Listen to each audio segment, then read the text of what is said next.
Welcome to the Salmon Runs YouTube. Enjoy the video. In this video, I will explain how to build bricks for a wise life.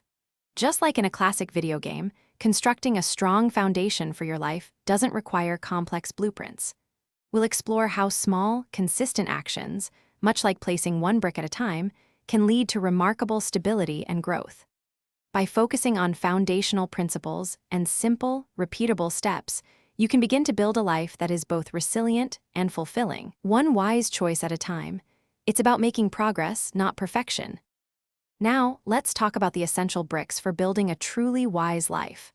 One crucial brick is continuous learning. Dedicate at least 15 minutes each day to acquiring new knowledge. Another key element is mindful decision-making, where you pause to consider the long-term consequences of your choices, not just immediate gratification. Finally, nurturing strong, positive relationships acts as a powerful mortar, binding your life structure together with support and shared experiences. These 3 bricks are fundamental. With your essential bricks identified, it's time to lay them effectively. Start by prioritizing your daily tasks, focusing on 1 or 2 high-impact actions that move you closer to your goals.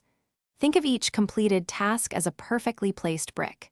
Establish clear, achievable goals, perhaps 3 to 5 main objectives, to provide a clear blueprint for your construction. And remember to review your progress weekly, taking about 30 minutes to reflect and make any necessary adjustments to your building strategy. Finally, maintaining your wise structure is an ongoing process. Life will present challenges, but view these as opportunities to reinforce your foundation, making it even more resilient. Just like a well-built castle, it can withstand storms. Practice self-compassion when you encounter setbacks. Every builder makes a mistake, and learning from them is key. Continuously adapt your structure, incorporating new insights and adjusting to changing circumstances, ensuring your wise life remains robust and relevant for years to come. It's a lifelong journey. Thanks for watching. Consider subscribing if we helped you.